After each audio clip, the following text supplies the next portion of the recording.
Hello again, everyone. Welcome back to the Best Darn Diddly Review Show. This is a weekly podcast for anyone who loves The Simpsons or ever has loved The Simpsons, hosted by two dudes that grew up on The Simpsons. My name is Miles, better known as Mr. Most Days Off, and today we are having a crisis of faith. Well, we're getting rid of faith. We're destroying faith is what we're doing on today's podcast. And joining me, as always, your co-host with the most, Richie the Whiz Kid. How you doing today, Rich? I feel like that wasn't the point of this episode, but I also know you, so I feel like I know the way this episode's going to go. He's coming out of the gates firing today, ladies and gentlemen, so I guess we should just be prepared. So let's go ahead and throw it back to you. The man, the myth, the burdensome bucket. It is Miles. Dude, I'm not trying to be controversial or anything. I'm simply stating that we as a society should denounce all gods and religions.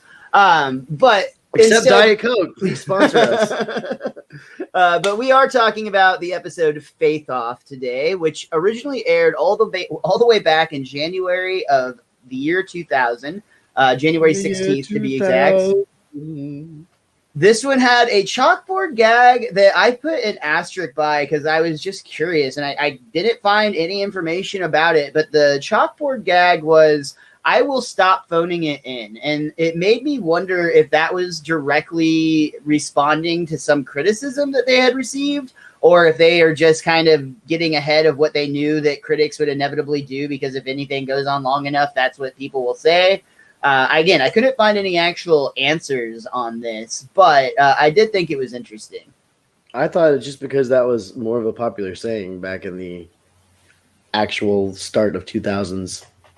I think phoning it in is still relevant, isn't it? Has that gone out of touch? I don't know. I think we just say stop half-assing. No, it's the children that are wrong. It's not us. Yeah, there you go. The couch gag on this one now was very interesting, though.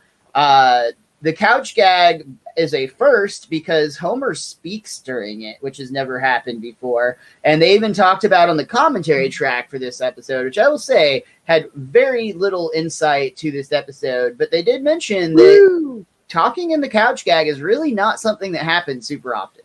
Mm-hmm. Thought that was interesting. I liked it for what it was worth, though. Homer runs in and there's a psychiatrist sitting there, and instead of like all of the family sitting on the couch, Homer lays on the couch and he immediately starts saying like, "Oh, Doc, I think I'm crazy," I believe is what he said. Or I'm a monster or something. Something of that nature, yeah. It's a breakthrough.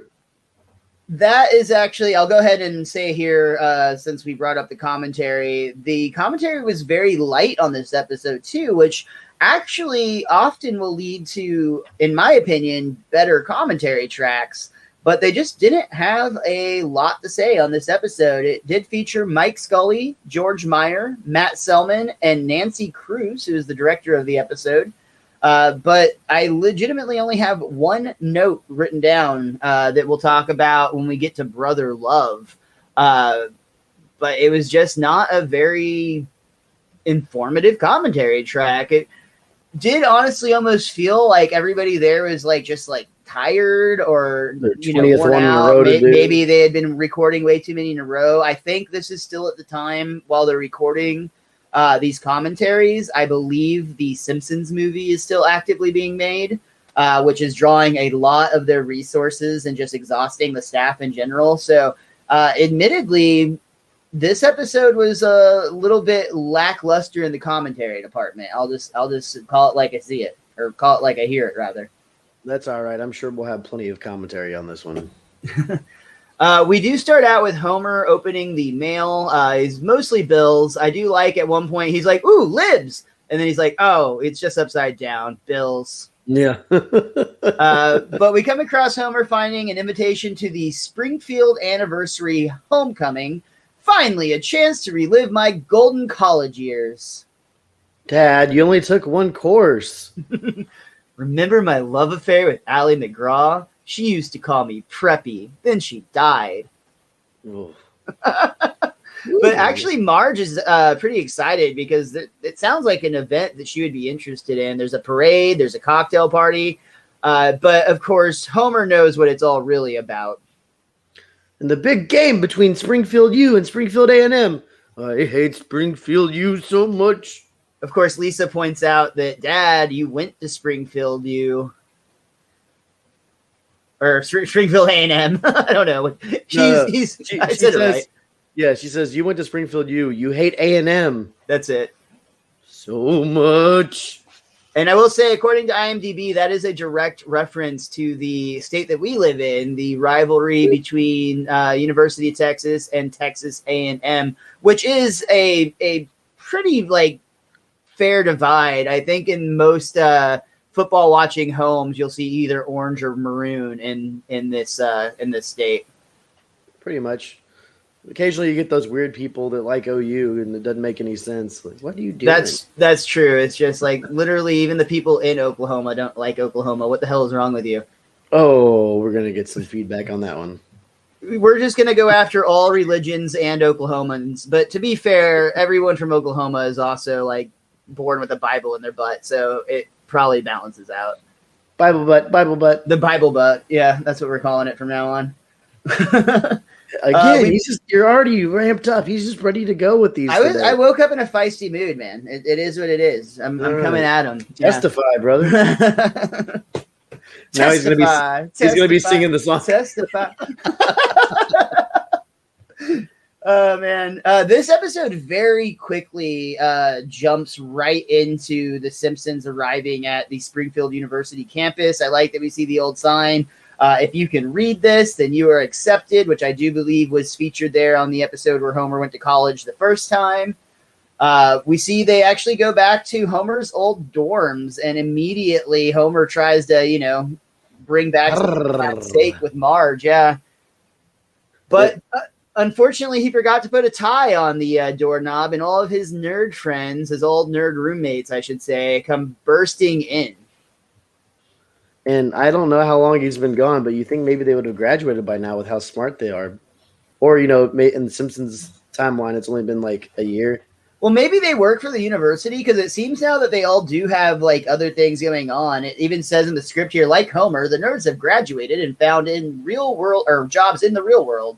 One of them works as a secret cyborg project, and another invented something that allows people to download porn 1 million times faster than normal, which Marge is immediately like, oh, is that really necessary? Wow. Homer basically reacts as if it were pork chop night at the Simpsons household.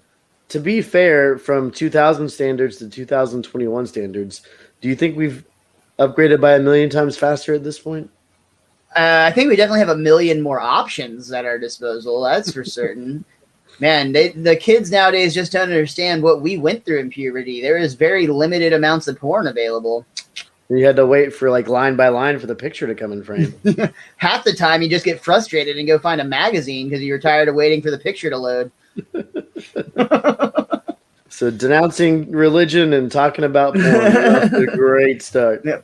How many deadly sins are there? I'd like to hit them all if possible. One of us will have to die, of course, but it's worth it.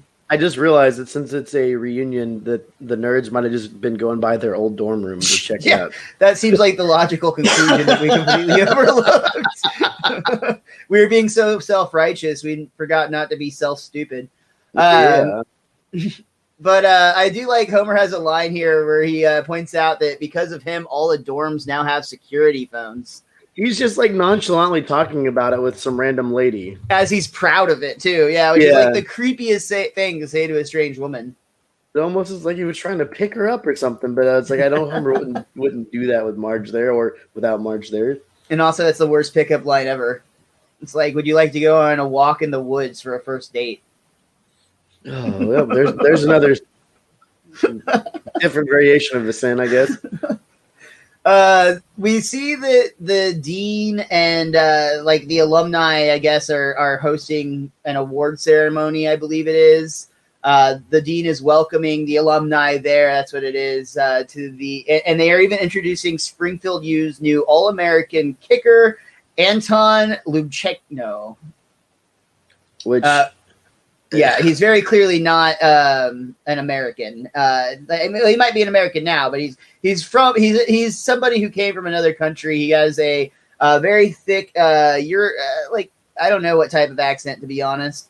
And old country, growing up in filth, Lubchenko dreams to play USA football. On my father's deathbed, he made me promise. And Dean is actually like, wind it up. Long story short, go Springfield, you. Yes, thank you, Anton. Now, folks, a 7-5 football season doesn't come cheap, and this is a fundraiser.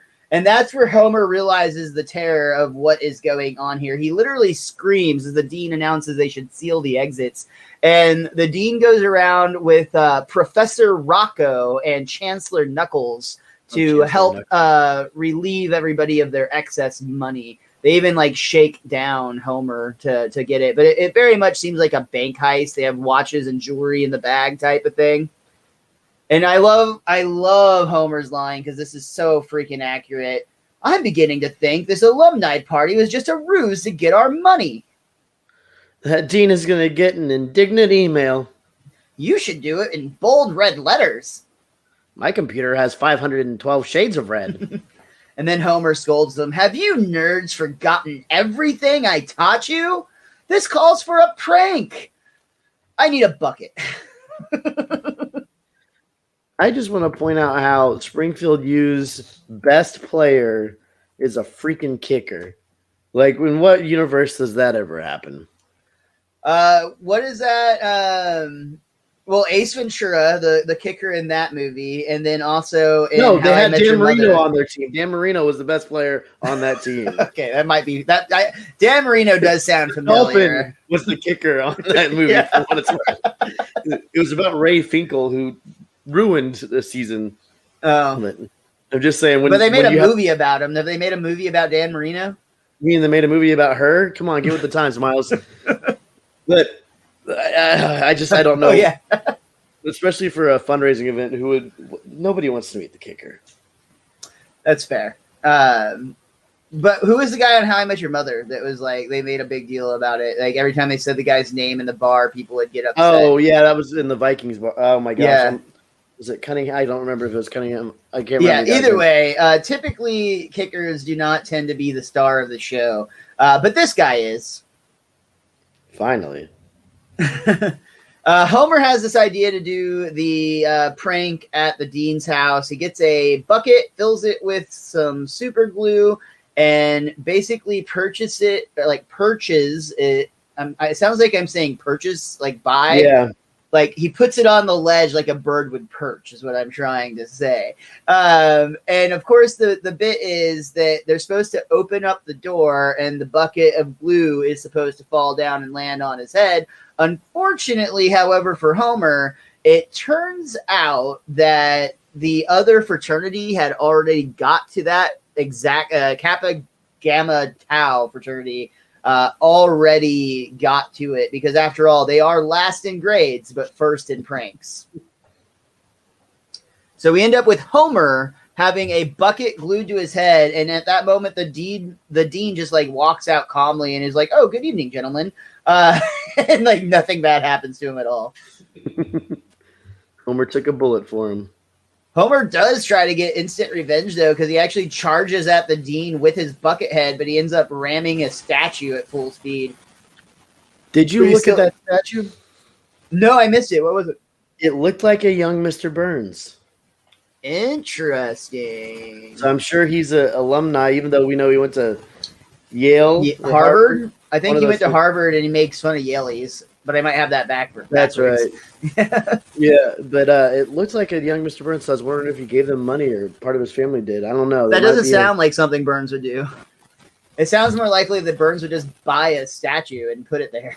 Well, I mean, to be fair, though, if he went to one of those alumni get-togethers, he would have gotten the shakedown just like everybody else. Fair, yeah. We do see that Homer's predicament is very, very real as the bucket has now been stuck to his head for an entire night. He wakes up the next day and the family, Marge and the kids, are trying to pry this thing off of his head. But it just won't budge. And Marge is even like, I tried greasing the bucket with bacon fat, but your father keeps eating it. Can you try a non-delicious fat? Homer literally breaks down crying. We see Homer is actually taken to Dr. Hibbert's office, where unfortunately it's said that it's very low odds of recovery, as underneath that bucket, Homer is now more glue than man. But it's okay. There is still hope. There is still a happy life to be led from the victims of comedy traumas, or as he calls them, traumedy victims. And we see him open a curtain to reveal a few of examples of this. For instance, a cowboy who drinks a glass of water, but then all the liquid starts pouring out of his apparent bullet holes in his body. We see a man in a tracksuit walking on a treadmill that has a bulldog firmly clamped to his ass. And then finally, you see a man nonchalantly just like reading a book with a swordfish literally through his chest. And he waves at Dr. Hibbert as if everything is fine. And the best part about this is Homer is upset about it. Because he can't see them. He's like, oh, I want to see the freaks. Which he is now one of. Exactly. Maybe my favorite joke in the entire thing is so short and very, very just silly, but like completely. That's what she said. At home, we see that Bart is at least trying to help his father to see by drilling eye holes into the helmet. Again, the helmet that is firmly attached to Homer's head. So this is clearly a terrible, terrible idea. But sure enough, you see Bart like drill in hand over Homer's eye, drilling, and Homer's like a little more. And then you hear this like disgusting like sound. Too far. But then in the next scene, he's got two perfectly drilled holes for his eyes in it, like perfectly circular and everything. And no bloodstains on his white shirt either. I mean, it's all on the inside of the bucket. That's true. Marge does say that perhaps she should drive, as Homer is just all over the place, running into oncoming traffic, and eventually literally driving through a cornfield. He's done that before. He has done that before. But in this case, they do end up coming out on the other side to what seems like some sort of maybe carnival. Like there's a tent and there's food booths and there's upbeat music playing. But at first he's like, this wasn't because of the bucket, too, when he drives into the ditch. Yeah. This wasn't because of the bucket. Which just implying makes it worse. That it could have just happened because, but this is where we are introduced to a character by the name of Brother Faith, who is an evangelical preacher who set up this like tent type of church scene, I guess. Fumigation tent, if you will. Yeah, well, that comes later, but yeah, this seems like an actual tent. I don't know. Maybe he also stole it. I did not realize who the voice of this character was until the end of the episode, and usually I'm really good at picking up on that, but I couldn't. I immediately was like, I know this voice. Why do I know this voice? And that was the one thing in the commentary that I got that they pointed out was that, well, you brought it up, so you can go ahead and share. It's Don Cheadle. And the second War Machine. Yeah. The interesting part that they brought up about this is, first of all, like so many times in the past, they talked about how great of a guy he was to work with, how much enthusiasm I said that really weird, but how much enthusiasm he brought to the role. Enthusiasm. To the point that Don Cheadle himself, actually at his home music studio, like his home studio, he actually came up with all the music for Brother Love's like performance and whatnot. So all the stuff, not Bart's song, but during like this sequence where he was involved, he actually did the music for it too, just because he was having fun with the character. I'm sure the staff was like, yeah, have at it. It's one less thing we have to write. Pretty much. Yeah, exactly. But this is some typical like call and response, preachery stuff. He's like, oh, good Lord. Oh, I feel it in my belly now, Springfield. Can you feel the power? Yes. Do you want to be saved? Yes. Now, correct me if I'm incorrect, but was I told it's untrue that people in Springfield have no faith? Was I not misinformed? The answer I am looking for is yes. Yes. Now let's hear it from the Holy Spirit. I love that line so much. It's just so full of like quadruple negatives. It's very, very confusing, like how he structured it the whole way through. But he gets it. This is like that type of stuff you see on like Channel 2. I don't know if that's relevant anymore. When we were kids, there was a Channel 2. You sometimes accidentally went there when you're looking to play video games on Channel 3 or 4. And they would have just these really weird like sermons happening a lot of the time. For the record, if you were one of those weird kids that always put it on your system to be on Channel 4 to play video games, there's a special place in hell reserved for you. Oh my, I didn't realize that was a thing. Who puts it on Channel 4? It's already like defaulted to 3 all the time. Just turn your TV on 3 like a normal human being and play your damn video games. I legitimately don't remember how it worked. I don't remember if I was Channel 3 or 4 or not. I don't remember if that was like a setting you had to change or what. Now I'm paranoid that there's a whole group of people like you out there that just actively dislike me because of my old video game habits. Yes, from the video game habits, Miles. That's the reason they don't like me. Not because I made fun of their religion earlier. It's been like 5 minutes. You ready to go? I was trying. I wanted to remind everybody that it's been done. Oh, man. So a lot of times on these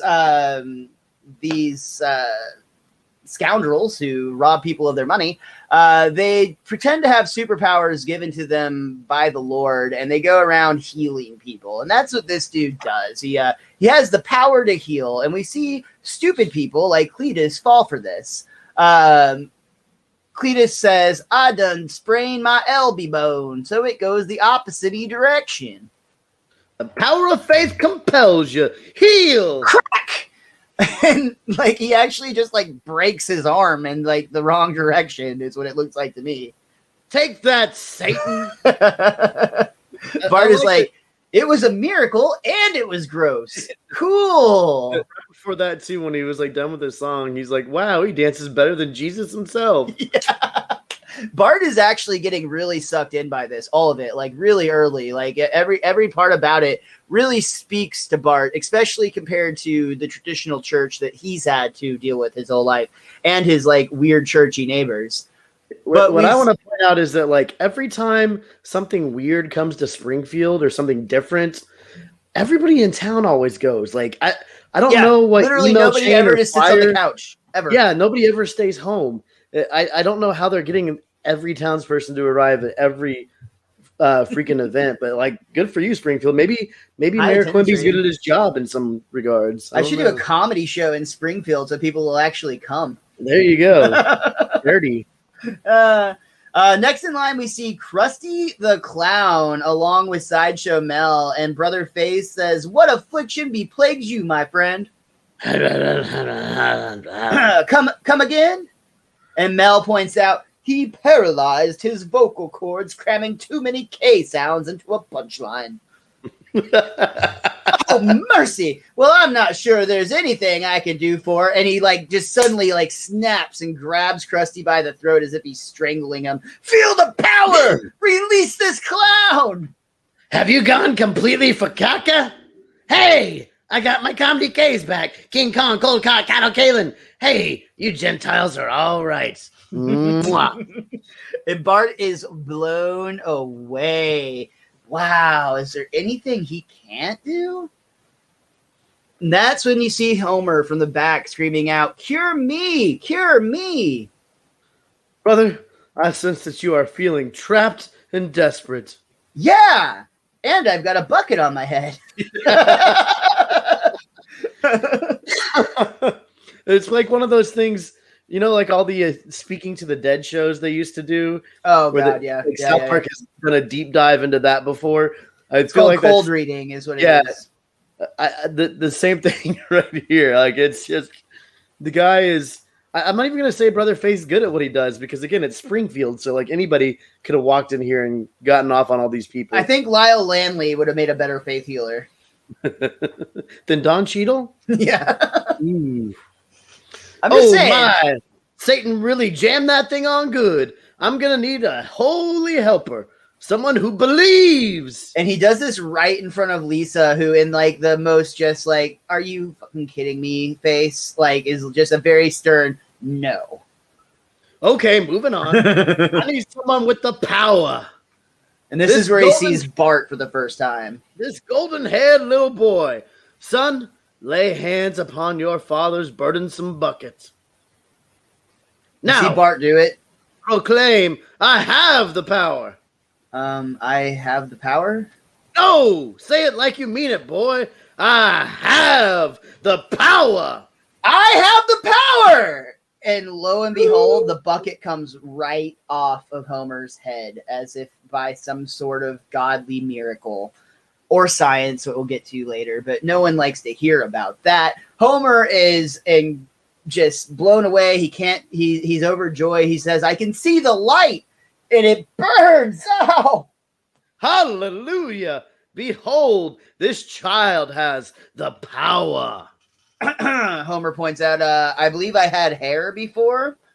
And he's like nudging Bart, but he notices like, oh, here they are in the bucket. And he just kind of sticks them back to the top of his head. There's the coming back on. And that brings us to the end of our first act with Homer's head going through an entire arc in all of 7.5 minutes. I feel like the majority of the first act is typical of what we've seen lately, where it has absolutely nothing to do with the plot.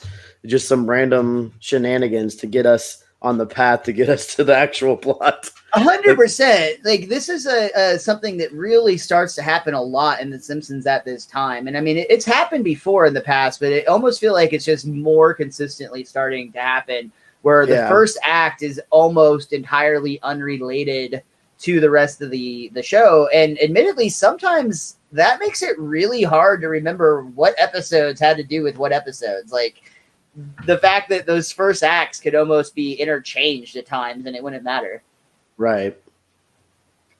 But for now, we do move on with this episode, and we start out our second act as we see Brother Faith is actually like winding down for the night. He's backstage, and he's thanking his snakes for not biting him at all tonight.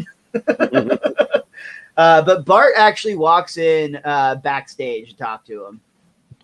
Excuse me, Brother Faith. I've got to know, how did you really get the bucket off my dad's head? Well, I didn't, son. You did. God gave you the power. Really? Huh. I would think you would want to limit my power. another line that definitely competes for my favorite of the episode. That is beautiful Bart moment. And that's the type of Bart logic that I really love. Like some of the times when we see him in Sunday school, he has similar things like this where he treating God as if it were real, which is an acceptable mistake for a 10-year-old to make, is something that would be, his logic is really interesting to see paired up against that. Mm-hmm. But Brother Faith goes on, says, oh, yes, Lord, when I was your age, I was a hellraiser too. He actually grabs Bart's slingshot and said, my slingshot was my cross, but then I saw the light and I changed my wicked ways. I think I'll go for the life of sin, followed by a presto changeo deathbed repentance. I love that Brother Faith's face here. There's like a quick moment where it's like, I didn't think of that. And he's like, wow, that's a good angle. But that's not God's angle. Why not spend your life helping people instead? Then you're also covered in case of sudden death. Full coverage. Like how they talk about faith as if it's an insurance policy, which is what most people are rationalizing in their head when they do it.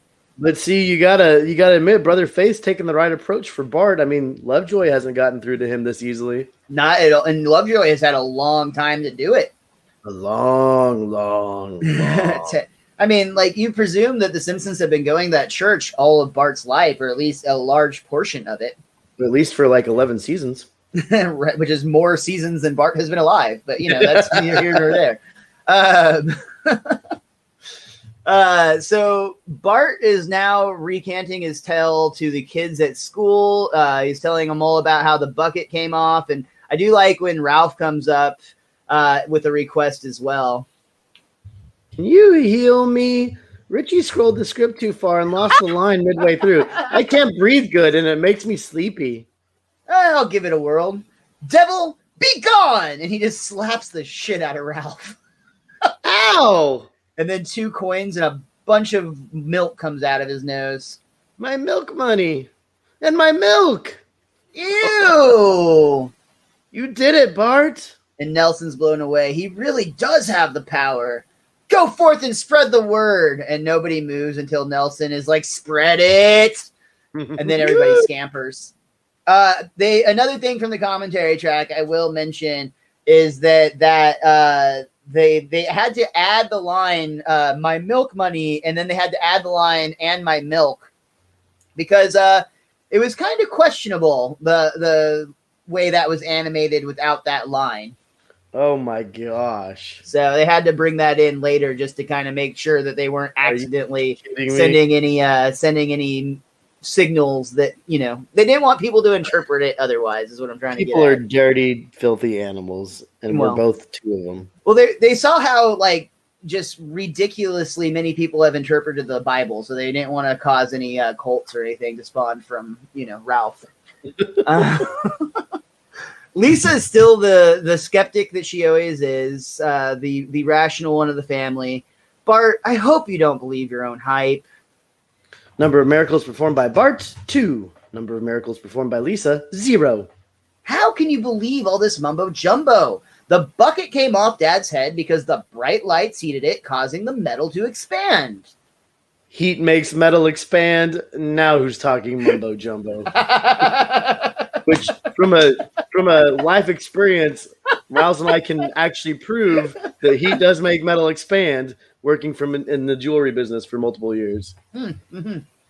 I was legitimately wondering where you were going with that for a second. I was like, what stupid thing did I do that he's about to tell a story about?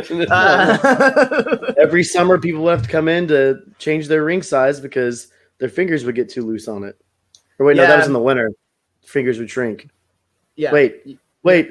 Oh, we're wrong.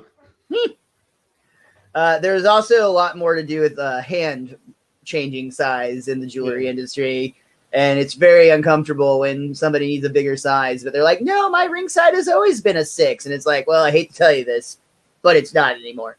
Fat. Oh.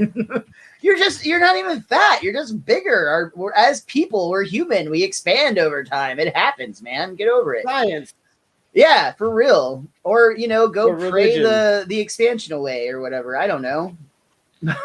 For now, though, in the kitchen, Homer just struggles to come up with the B plot of this story, which we're now introducing, which I guess technically is a continuation of the earlier story we started. But Homer is trying to make a homecoming float for the homecoming parade. But so far, all he's been able to manage to produce is a flipbook cartoon of Moe dancing the hula in a skirt. Dad, maybe you should try something school-related, to college. So instead, Homer draws up Superman fighting Godzilla. I think Godzilla's taller than Superman. It's not to scale, obviously. It's a pretty decent drawing for how fast he did it. Yeah, honestly, I didn't know Homer was an artist. Who would have guessed it? He's sold art before, so you should have guessed it. Yeah, I guess, man. Is there a podcast that I could learn about Homer's past careers? Anyway, we go back to the traditional source of sermons and lies, and Springfield Professor Lovejoy. That makes him sound better. That makes him sound way better. Reverend Lovejoy. In his letter to Corinthians, Paul instructed them to send 10 copies to the Thessalonians and the Ephesians. But the Ephesians broke the chain and were punished by the... I've got 2 words for this sermon. Woo! Oh, am I boring you, Bart? He was just talking about a chain letter in the Bibles. Which I didn't catch it. I've never paid attention to it until I'm reading it in the script. Yeah, this is basically like the equivalent of send this to everyone in your inbox, or you'll break your mother's back. But in this case, God will damn you to hell forever. Same thing. And to be honest, yes, in reference to him. Hey, I'm doing the best with the material I have. He's holding up the Bible. The church can be fun. And that's when everybody in the church just starts cracking up. No, really. It can be a crazy party with clouds and lasers and miracles. And Homer leans forward in his pew and chili fries and backs right back out of frame. A real preacher knows how to bring the Bible alive through music and dancing and Taibo. And we actually see Bart is in the aisle punching and kicking. And the thing is, he's actually getting cheers from the parishioners of this church. Sideshow Mel is even like, he's kicking it old school. Never give them an opening. This is so true. That line cracked me up so much. If you have the microphone, don't give it away. It's never going to go well for you. Here's the thing, too. Lovejoy's gone back into his old ways because ever since he conquested the planet of the apes, he learned to have a little more pizzazz and oomph behind his stories. But clearly he's forgotten that lesson that was, I don't know, a season ago. Or, again, maybe this episode happened before that one. Who knows at this point? But, I mean, Bart's right. Like, for those that do go to church, you know it's a lot more fun and interesting when somebody is a little more animated. And for those of you that do go to church, I'm going to find an 800 number for you to call and get help. But that's a different conversation. For now, Bart is on. Things are all firing for him. His preacher skills are undeniably there, and he's doing well to the point that he actually gets his followers to steal an exterminator's tent off of a house that's being fumigated, which I love. Like this toxic cloud goes floating up in the sky, and I forgot one of the kids is even passed out. Millhouse, yeah. He takes a big on it. We cut back to see Homer working on his float, which is actually starting to come along nicely. There's some very beautiful flowers that are filling it out. And that's when Flanders calls over, like, "Excuse me, Homer, I couldn't notice there that you picked all my flowers." I think he says something like, can't make a float without flowers." Yeah, I get that. I guess that is true. But did you have to salt the earth after so nothing else would ever grow again? Oh, that's a shame. I think it's like, yeah. I would say this is fundamentally an early case of what a lot of fans call jerk-ass Homer, because it's definitely just being mean-spirited for the sake of being mean-spirited. Maybe. We'll have to wait and see. It is season 11 now, so we've been dreading what may or may not happen in the future, so to speak. So yeah, I don't think we throw around that term often, and I think it gets overused for sure. But salting your neighbor's earth after stealing their flowers seems like a pretty jerky move. Unless they were flowers that were somehow damaging the family that lived inside the house. Yeah, who knew Maude was allergic this whole time? Homer, because of his obsession with her. But it's too late, and she'll still pass anyways. Well, I mean, it's not too late yet. There's still a few more episodes of Maude. I know, but we don't know that at this. Homer was just That's true.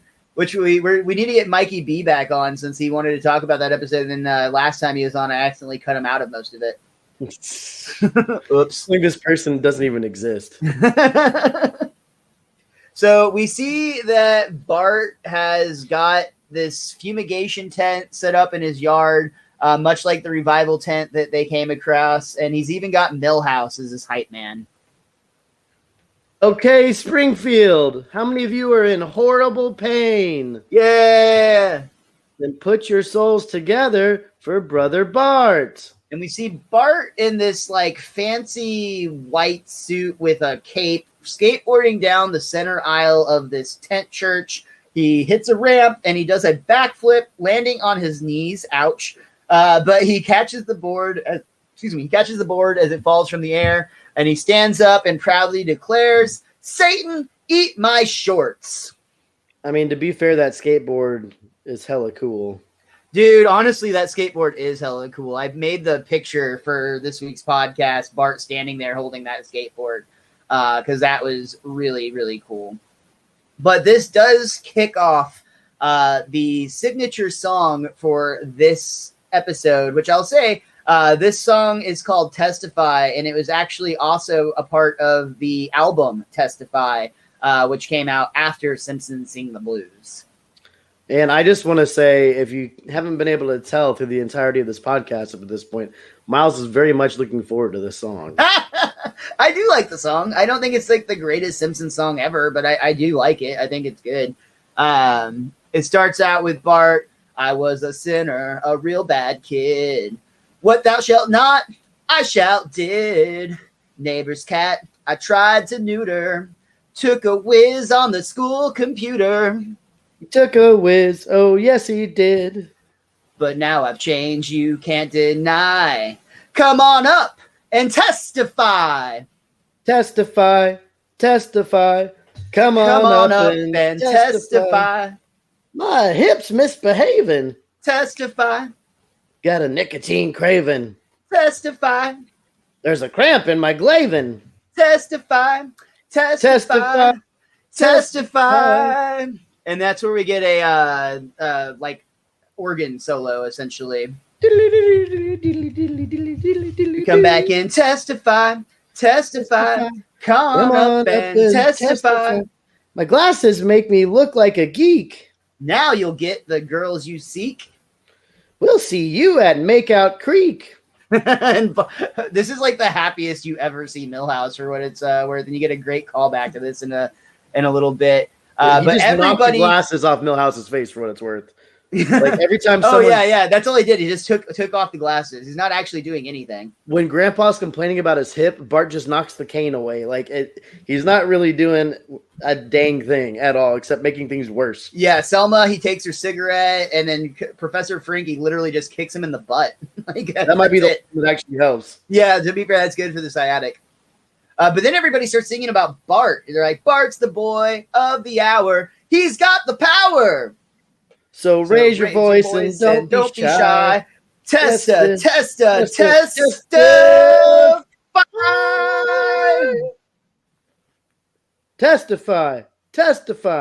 Come truly on one of our worst renditions of a Simpsons song. You're welcome, everybody. That's what you get for going to church.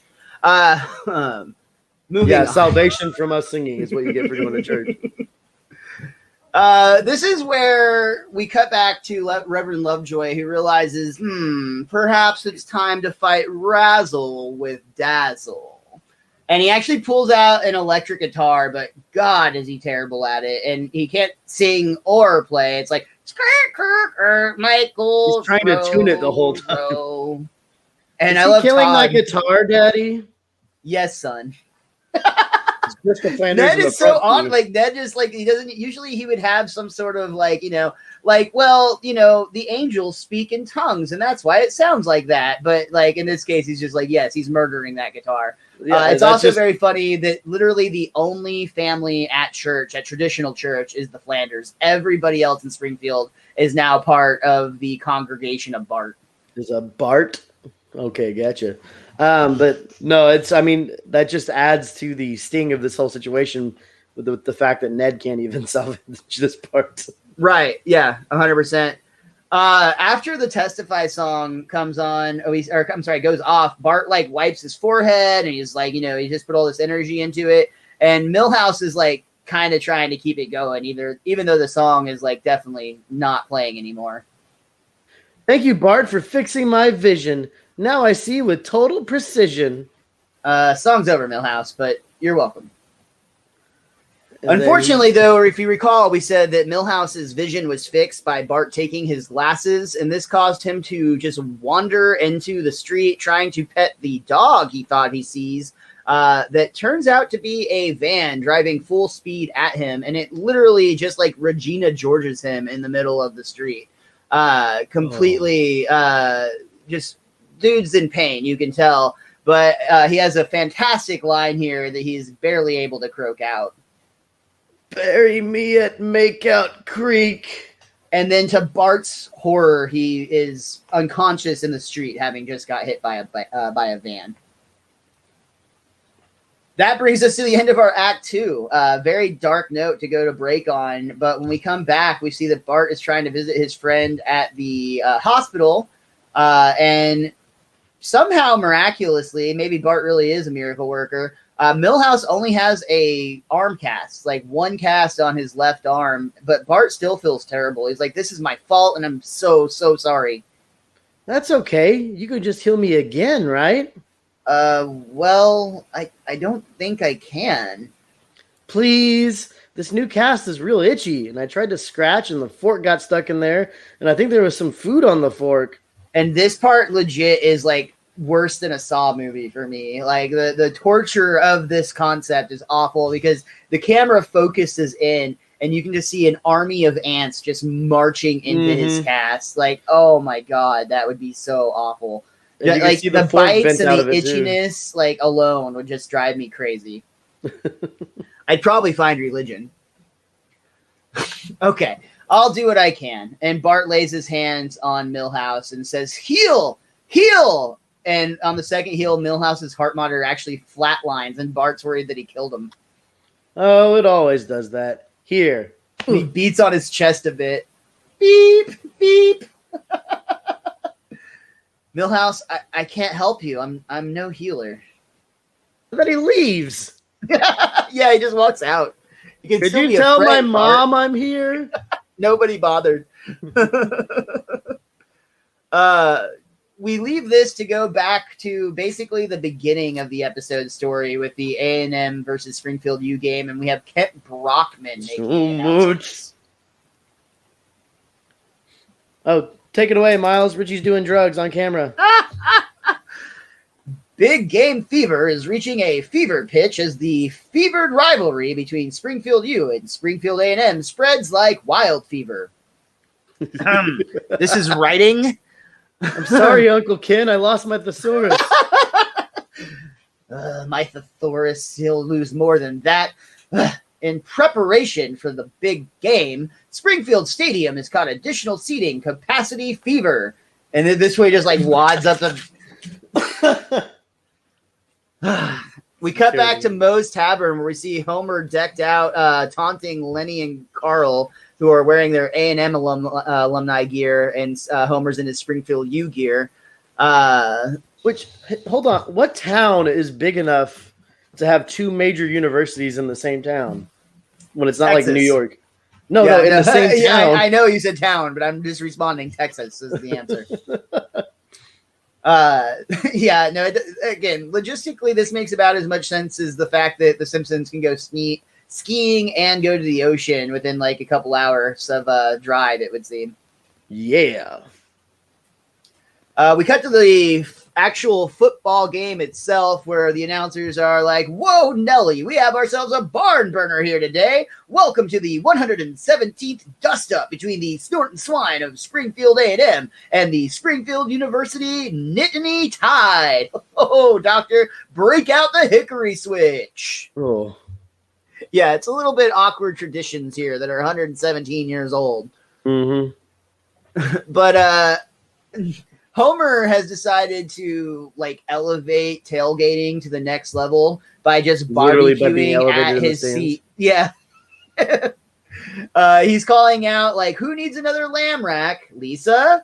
Ham hock? Tri-tip? Do you have any food that wasn't brutally slaughtered? Well, I think the veal might have died of loneliness. Oh. Oh. Oh my God, another one of those contenders, man. That's such a great joke. So wrong, but so funny. I mean, at least he took the time to learn how each of his animals died. But I guess that's good. Sure. Does he like give him a eulogy as he's putting barbecue sauce on them? Food eulogy. Yeah. But we actually see that Anton Lubchenko, who is their star kicker, is he's basically doing his job to get started. His opening kickoff literally drives the receiver of the ball into the end zone, like drives him into the earth. Even though that happens, the rest of the team still jumps on top of him. Yeah. Which is weird because, even I know that's a touchback. Come on. But technically he didn't take a knee. I guess, but his knees did get driven through the earth. Yeah, his knees hit the ground, which... Yeah. It's okay, this is before late hit penalties. But we see the first score of the game is actually Lubchenko kicking a field goal. And Marge points out, wow, he should have his foot insured by Lloyd's of London. Oh, you just know that everyone should do, don't you, Marge? And even though the game is early, it is a football game, so Homer is clearly drunk at this point. With all that food he was eating, you think maybe he gave away all his food, so he's got nothing to sober up with. Well, it's got to be funny so that when he drives his float here in a bit, he's drunk as hell, and that's exactly what's about to happen. We see the pistol signal. Halftime score is Springfield University 18, Springfield A&M 7. And that's when Homer's like, oh, yeah, I got to go drive by the field. He only notices that because he sees all the other floats on the field already. That's right. Yeah, this literally the parade has started, and he's like, oh, shit, I'm supposed to be in that. Mm-hmm. We see Bart and Lisa are waiting at the concession line somewhere, and Lisa, I guess, needed to get something other than the veal. Who would have guessed it? Totally. Captain McAllister, he sees, or I'm sorry, Captain McAllister sees Bart and asks him if he can heal his depression, but Bart is now telling people that he can't. He can no longer do that. I do like that as he walks away, Bart says, Lisa, like, wow, I thought McAllister had it all. Yeah. This is a sad moment. It kind of is, honestly. Very real joke on that one. Mm-hmm. On the football field, we see the halftime floats and singers going across. Everyone's about to take the field as the parade is basically ended. But that's when Homer drunkenly drives his float, a salute to hazing, where you see a man bent over in his underwear being either kicked or paddled. I can't remember which. Paddled. Yeah. The crowd is literally booing because they're ready for football to come back. That's why they're booing? But it gets even worse because Homer is so out of it that he doesn't realize that he's about to drive over Anton Lubchenko, and that's exactly what happens. He takes this kicker, the star of Springfield University, down, and Lisa even points out, wow, Dad has the worst luck when he's drinking. That might be the best line of the episode. I don't know. We see Dr. Hibbert assess the situation, but by just merely touching the leg, Lubchenko screams in pain. Things are not looking good, and Homer is like huddled from the sideline. Oh, I only wanted to show my school spirit. And that's when Fat Tony walks up and grabs Homer, and he's holding he's holding an ice pick in a very aggressive manner. I wagered a large sum of money on the performance of that scholar athlete. No, wait, I got a kid. He's a miracle worker. He'll heal him up real good. Well, he'd better, or else. Or else what? Oh, right, the ice pick. So Homer actually begs Bart to work his healing magic, and Bart, knowing he's a fraud at this point, but still agrees to try. Well, you get the shot at first. He's like, "No, Dad, I don't know." And then on the jumbotron, you see Fat Tony with the ice pick. Yeah. Please. So Bart really has no option but to at least fake it to give it a shot. Maybe he'll get lucky, type of thing. Yep. Hibbert is giving him his Lubchenko specifically his diagnosis, telling him that he's afraid that leg is hanging on by a thread. Lubchenko must return to game. Your playing days are over, my friend, but you can always fall back on your degree in communications. Oh, dear Lord. I know, it's phony major. Lubchenko learned nothing. Bart reaches down and asks for God's help, but not for his sake, to protect his father. He grabs Lubchenko's knee and commands it to heal. And we see back on the field that the score has now become just a 3-point game, a 2-point game, as Springfield U has 18 and Springfield A&M has 20, and the announcer is updating us to the situation. To be fair, this is the exact plot of the Karate Kid at the end. So it really is. It should work. It's 100% the Karate Kid. In theory, it should work. With no Miyagi, yeah.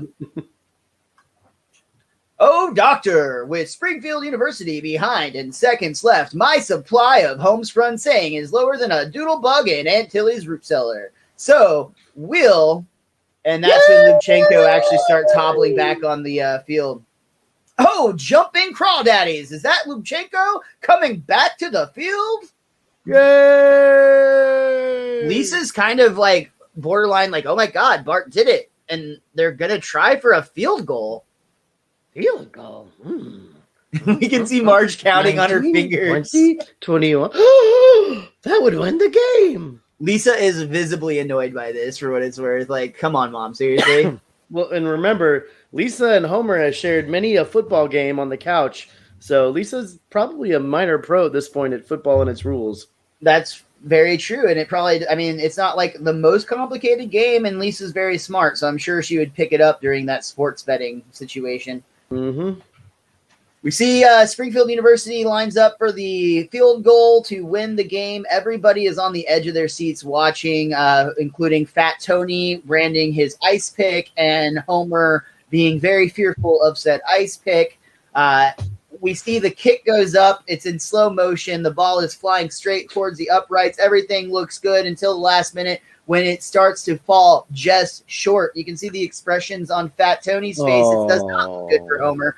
But then, out of nowhere, we see what we're not quite certain at first, but it quickly becomes clear that the leg of Lubchenko has actually come disconnected, as it was, as after all, being held on only by a thread, according to Dr. Hibbert. So a science doctor.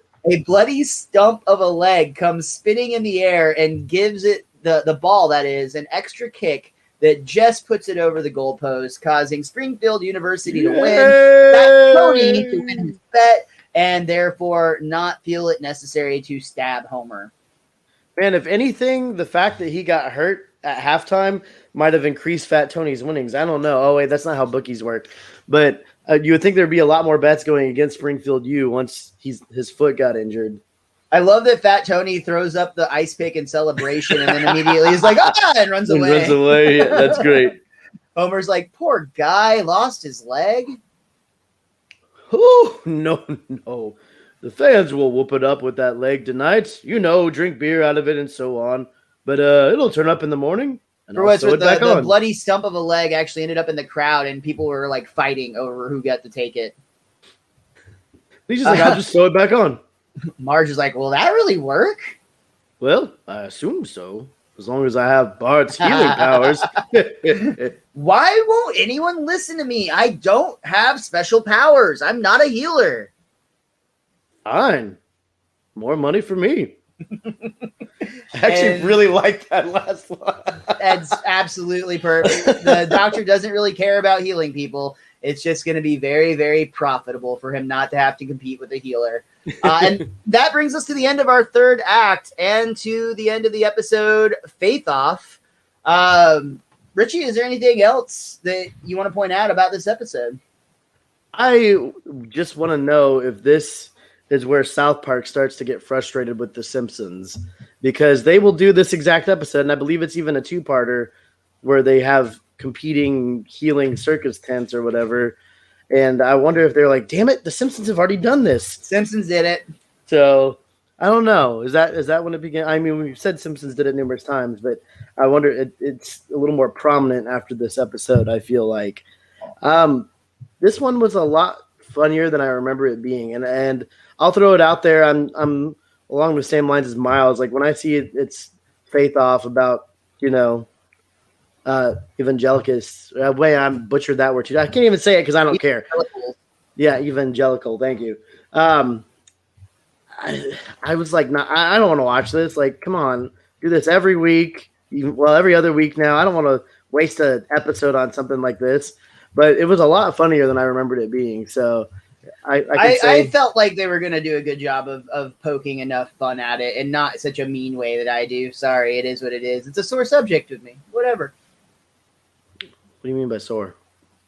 Like, I find the I'm whole... just kidding. No, it's like, do you really want me to go into this right now, Richie? Do you really want to do this at an hour into this podcast? I'm with you, though, dude. I laughed a lot during this episode. I definitely... I'll be real, the first act kind of was just meh, but then once it got into the brother love stuff, I laughed a lot.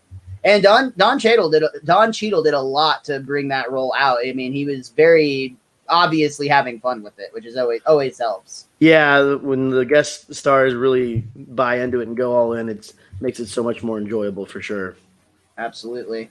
I do have a few things from IMDb that I missed. There's actually a lot on IMDb this week, so we hit some of it, but not all of it. A couple things. There is a title in front of the church that said Life in Hell, which is actually the name of the original comic strip that Matt Groening did before The Simpsons.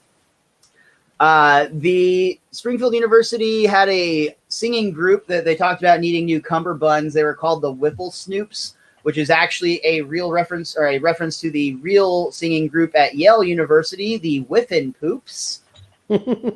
Apparently, all-star softball player Ozzie Smith was in the crowd at the football game. Oh. The character that Bart's plot was actually based on Marjo Gortner, which is actually a former child evangelist, excuse me. Tough word, right? It is. It's not the easiest. And then last thing I'd like to say, because I think you'll appreciate this one. The hole in the roof of the tent where Bart holds his church service is an homage to the original Texas Stadium, which used to be located in Irving, Texas. Dallas Cowboys fans, first I'll back up and say that stadium had a retractable roof in the middle, or not a retractable, just like a hole in the middle of the roof. And the Dallas Cowboys fans' claim was that the stadium was designed so that God could watch his favorite football team play. And that's why they put that shot of Bart through his roof hole, I guess. Wow, that's a bit of a stretch for a Simpsons episode, but I'll take that. And to be fair, ever since they moved out of that stadium, they really haven't won a Super Bowl. So, that's true. And honestly, I only went to one game in the old stadium, but I remember having a lot of fun. And the new stadium just feels weird a lot of the time. But that's a whole different conversation. We can talk about live events on another Best Darn Everything sometime. All right. Now, what an awkward way to finish. That's totally. Again. For now, we'll go ahead and call it there on this episode. As always, definitely want to thank all of you for tuning in, downloading, subscribing, hitting us up on Patreon. All of the cool things that really help us, keep doing this every week and testify. Thank you guys so much for doing that. And also, as always, make sure you follow Richie the Whiz Kid online. He is at @thewiz_kid23. If you want to testify with Miles about what you agree with or don't agree with and everything he or myself has said, you can follow him all over social media at Mr. Most Days Off. You can also follow our show at Best Darn Diddly. That's DIDDLY. We will be back with another episode of Best Darn Diddly soon. The next episode we'll be covering is the Mansion Family, but join us this Sunday, and we are going to be reviewing the new Bo Burnham special, Inside. And I just want to let you know, Miles always has the worst luck podcasting when we've been drinking. Until next time. Be cromulent to each other.